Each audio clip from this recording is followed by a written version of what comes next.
Bonjour les passionnés de la myciculture. Hier, on vous a fait une petite théorie qui disait qu'avec une base zéro, on pouvait avoir jusqu'à 900 kg de champignons. Et on a décidé immédiatement de se mettre au laboratoire pour vous démontrer cette théorie. C'est vrai qu'ici, nous ne sommes pas à 100% de la théorie qu'on vous a présentée, parce que pour être à 100% de cette théorie, il faudrait qu'on ait au moins 450 ballots. Et là, nous sommes à 197. Donc, nous sommes exactement à 43% de cette théorie. Mais néanmoins, ça ne change rien. Qu'est-ce que la théorie disait? La théorie disait qu'avec une base B0, on pourrait aller jusqu'à 900 kg de champignons pour un coût de production en matière première. Donc, le substrat plus les semences, le substrat des ballots plus les semences pourrait s'élever jusqu'à 195 000 et quelques. Et que la récolte de 900 kg pourrait nous donner jusqu'à 1 600 000 francs de revenus. Pour celui qui vend 1 kg à 2000, bien sûr, on reste dans cette logique, on vend le kilo à 2000. Avec 900 kg fois 2000, ça fait environ 1 800 000, moins les 195 000 et autres, il vous reste 1 600 000 et quelques.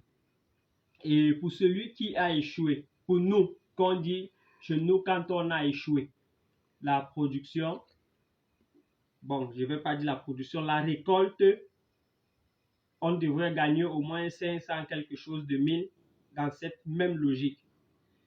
Bon, on va faire un peu un petit calcul banal pour vous éclaircir là-dessus. Une base 0 nous donne 4B1 et 4B1 nous donne en moyenne 60B2 et 60B2 nous donne en moyenne 900 semences. Et nous sommes allés dans la théorie où on ensemence 2 semences par ballot. On avait dit qu'on devrait faire 450 ballots et récolter minimum 2 kg par ballot pour celui qui a bien fait son travail. Et quand je dis le minimum, c'est qu'on peut aller jusqu'à plus de 2 récoltes. Tout dépend maintenant des conditions atmosphériques ou encore les conditions que vous donnez à votre champignonnier. Bon, ici, nous avons lancé la théorie à 43%, ce qui fait que on aura environ peut-être 430 ou 420 kilos de champignons sur ces ballots, si on réussit bien sûr, parce que c'est le chemin le plus difficile, réussir cette théorie-là.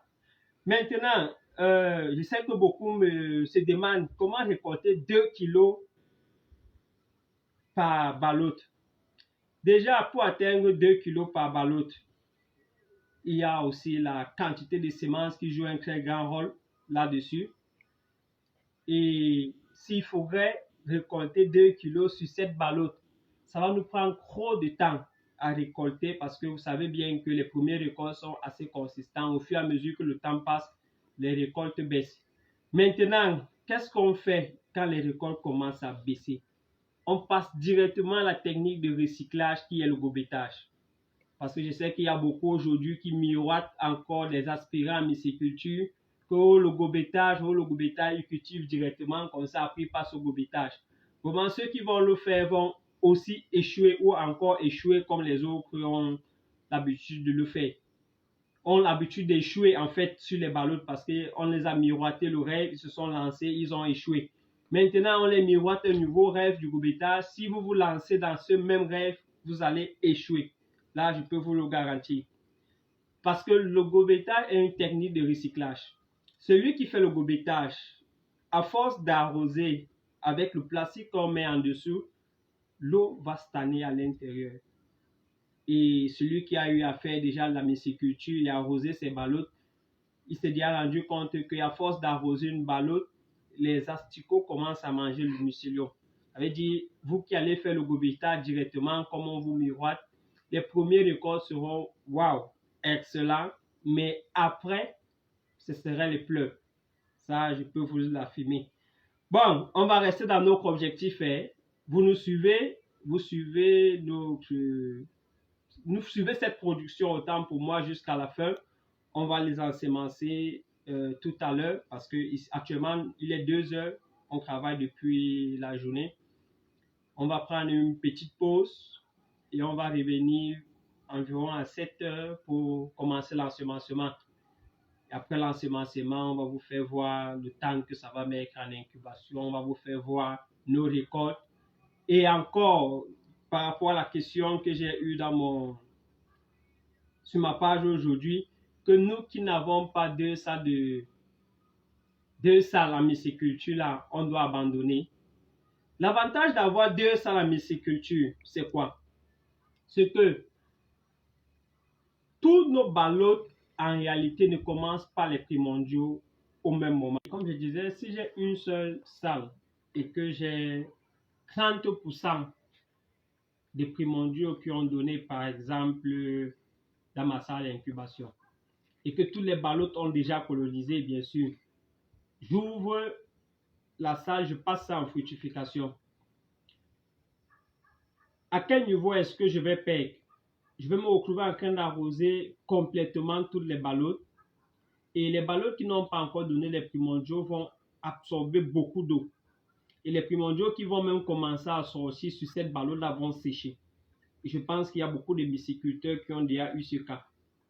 Ça veut dire vous allez plutôt noyer la ballotte, noyer les primordiaux, si je peux même dire comme ça, et vous n'allez pas les favoriser.